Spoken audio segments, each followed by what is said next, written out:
प्यारे परमेश्वर, सच्चे से समय के लिए आपको धन्यवाद देते हैं।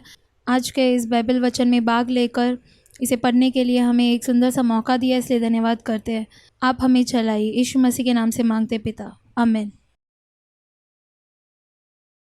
निर्गमन अध्याय 23। झूठी बात न फैलाना, अन्यायी साक्षी होकर दुष्ट का साथ न देना, बुराई करने के लिए न तो बहुतों के पीछे हो लेना और न उनके पीछे फिर के मुकदमे में न्याय बिगाड़ने को साक्षी देना, और कंगाल के मुकदमे में उसका भी पक्ष न करना।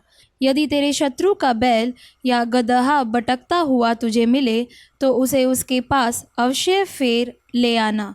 फिर यदि तू अपने बैरी के गदहे को बोझ के मारे दबा हुआ देखे तो चाहे उसको उसके स्वामी के लिए छुड़ाने को तेरा मन न चाहे तो भी अवश्य स्वामी का साथ देकर उसे छुड़ा लेना। तेरे लोगों में से जो दरिद्र हो उसके मुकदमे में न्याय न बिगाड़ना। झूठे मुकदमे से दूर रहना और निर्दोष और धर्मी को घात न करना, क्योंकि मैं दुष्ट को निर्दोष न ठहराऊंगा। घूस न लेना, क्योंकि घूस देखने वालों को भी अंधा कर देता और धर्मियों की बातें पलट देता है। परदेशी पर अंधेर न करना, तुम तो परदेशी के मन की बातें जानते हो, क्योंकि तुम भी मिस्र देश में परदेशी थे।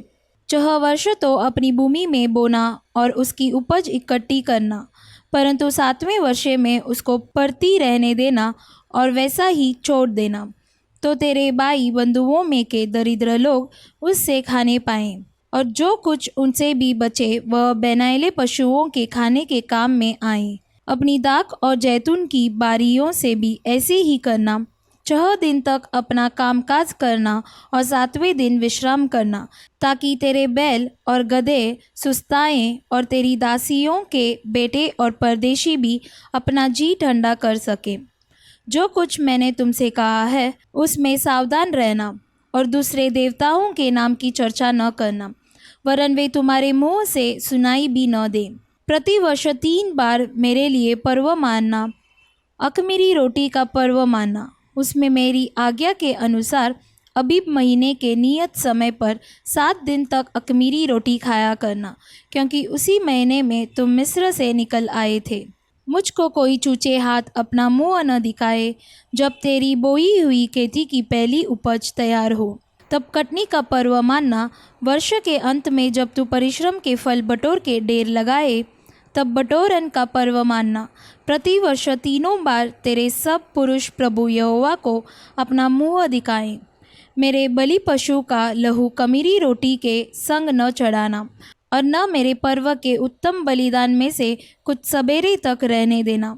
अपनी भूमि की पहली उपज का पहला भाग अपने परमेश्वर यहोवा के भवन में ले आना। बकरी का बच्चा उसकी माता के दूध में न पकाना। सुन, मैं एक दूत तेरे आगे आगे भेजता हूँ, जो मार्ग में तेरी रक्षा करेगा और जिस स्थान को मैंने तैयार किया है उसमें तुझे पहुँचाएगा। उसके सामने सावधान रहना और उसकी मानना। उसका विरोध न करना, क्योंकि वह तुम्हारा अपराध क्षमा न करेगा, इसलिए कि उसमें मेरा नाम रहता है। यदि तू सचमुच उसकी माने और जो कुछ मैं कहूँ वह करे, तो मैं तेरे शत्रुओं का शत्रु और तेरे द्रोहियों का द्रोही बनूंगा।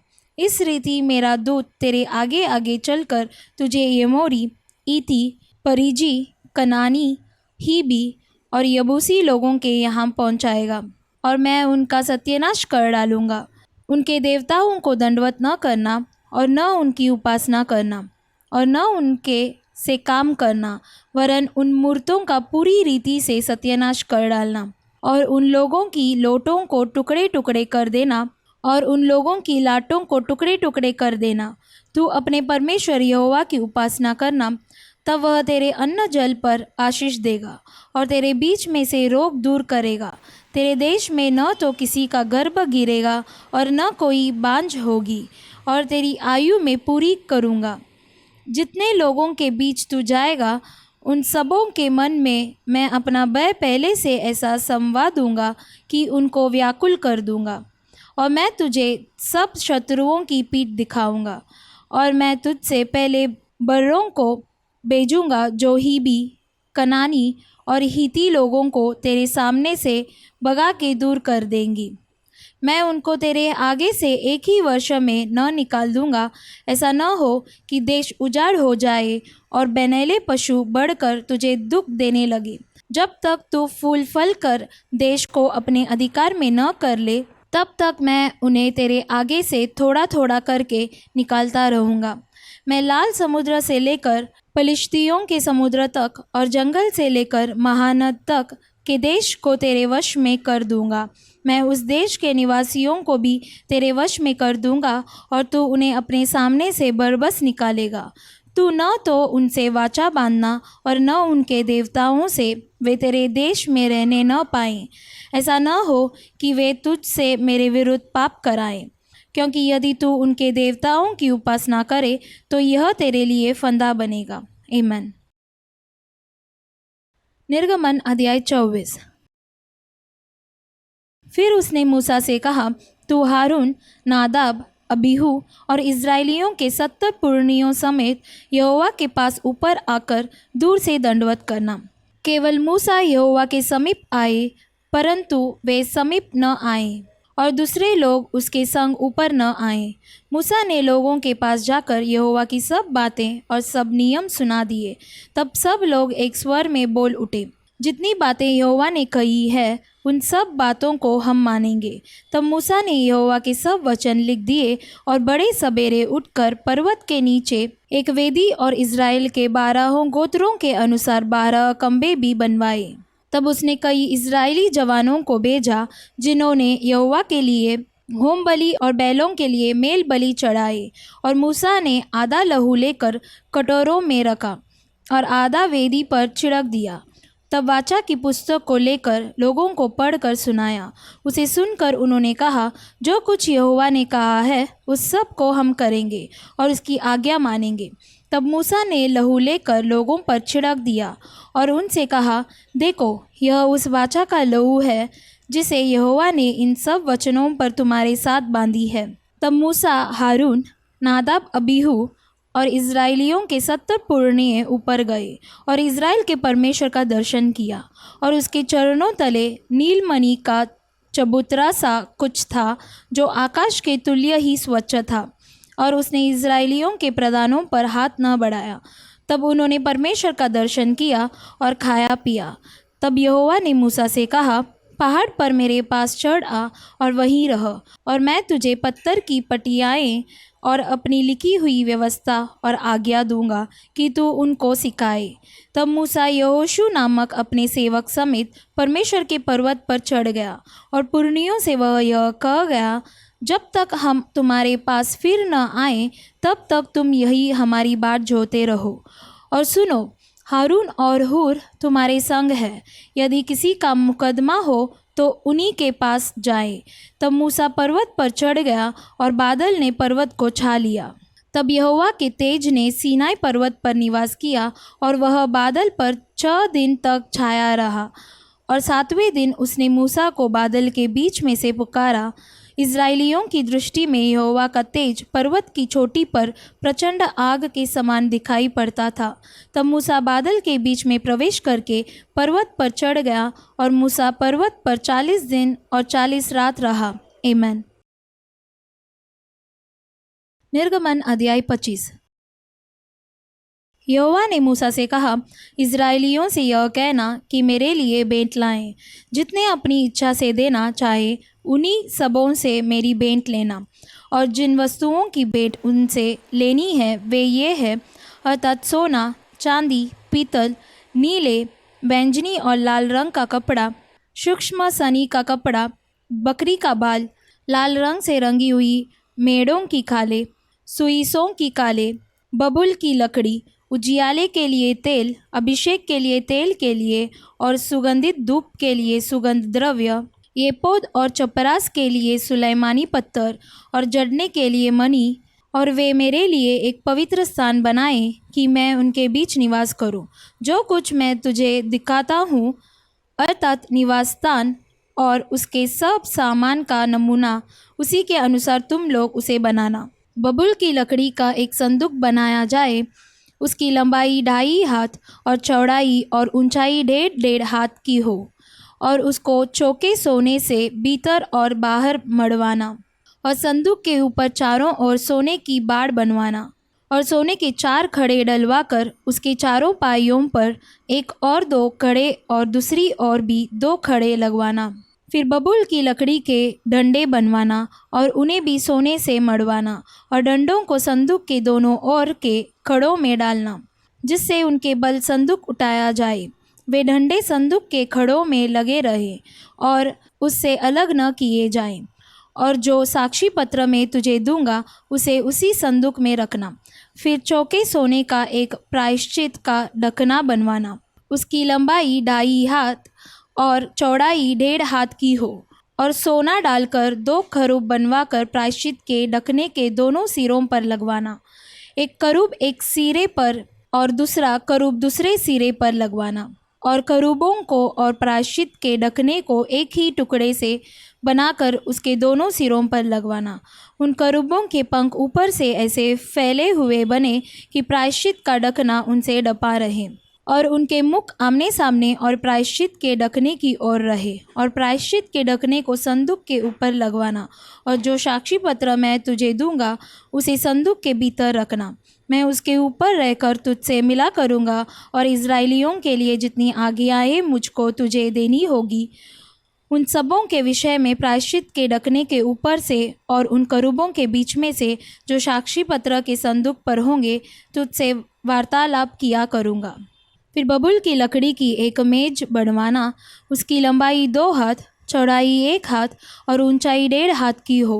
उसे चौके सोने से मढ़वाना, और उसके चारों ओर सोने की एक बाड़ बनवाना, और उसके चारों ओर 4 अंगुल चौड़ी एक पटरी बनवाना, और इसकी पटरी के चारों ओर सोने की एक बाड़ बनवाना, और सोने के 4 खड़े बनवाकर मेज के उन चारों कोनों में लगवाना जो उसके चारों पायों में होंगे।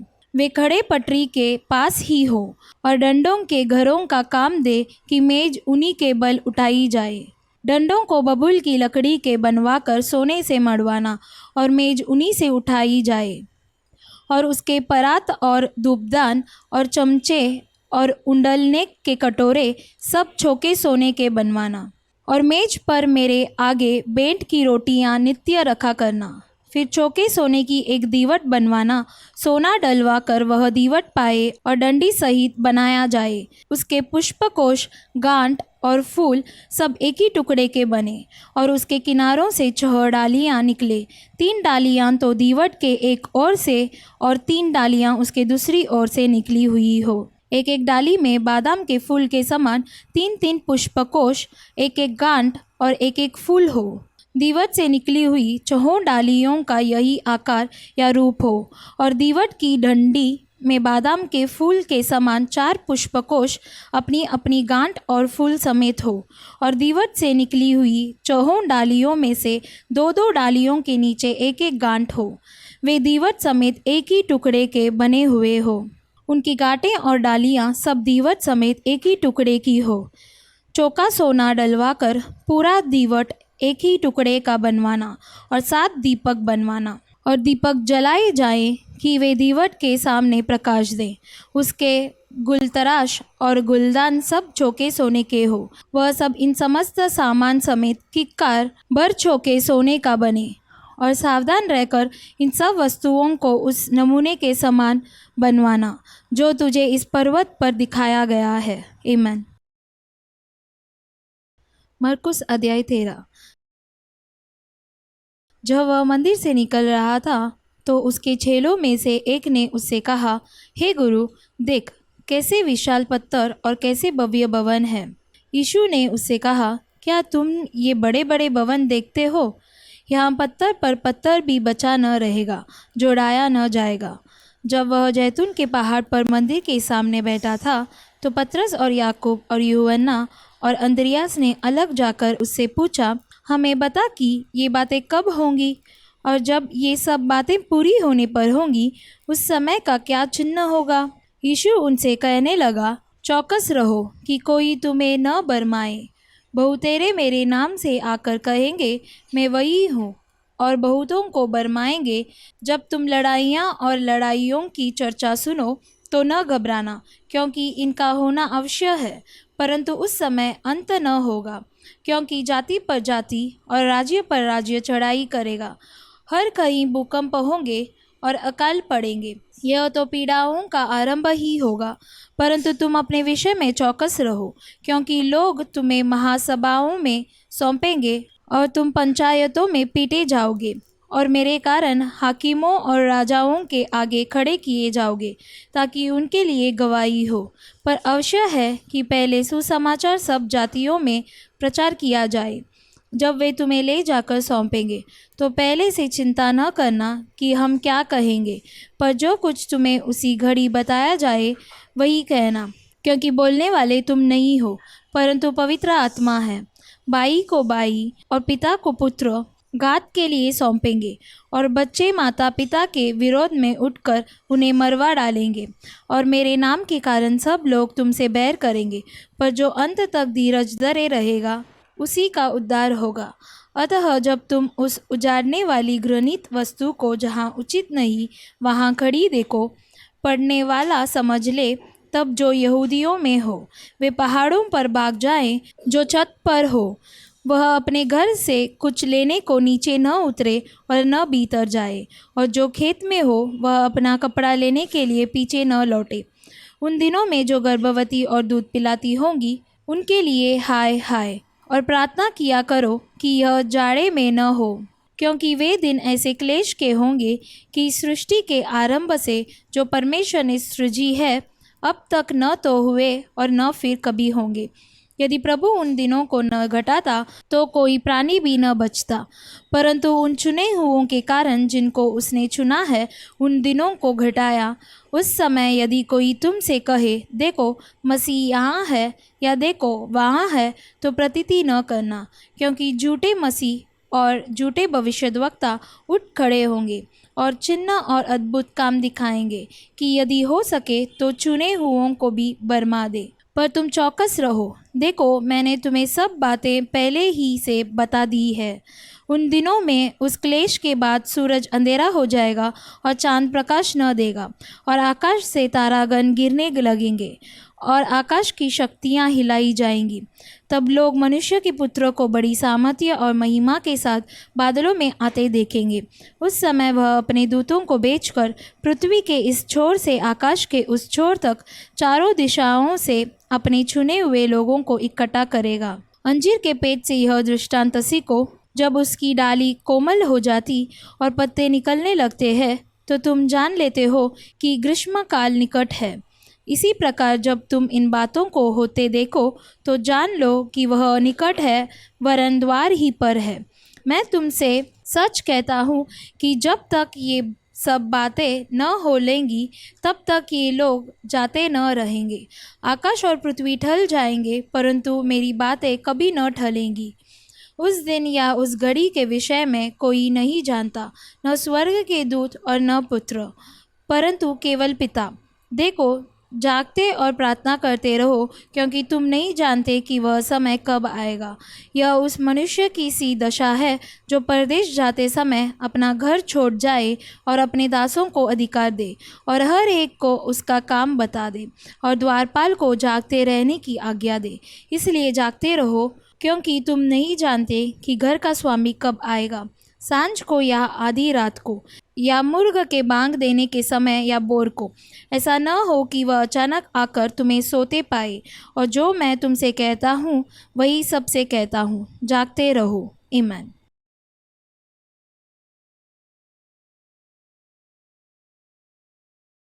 प्यारे परमेश्वर, इस अच्छे से समय के लिए आपको धन्यवाद देते हैं। आज के इस बाइबल वचन समय को भी आपने आशीषदायक बना के दिया, इसलिए धन्यवाद करते हैं। जैसे हम देखे थे आपकी बातें कभी नहीं ढलती है, उसी प्रकार इस वचनों में हम हमेशा स्थिर रहने के लिए मदद कीजिए परमेश्वर, और आपके आगमन के लिए हम तैयार रहने के लिए, जागते हुए हमेशा प्रार्थना में रहने के लिए आप मदद कीजिए। यीशु मसीह के नाम से मांगते पिता, आमीन। God bless you.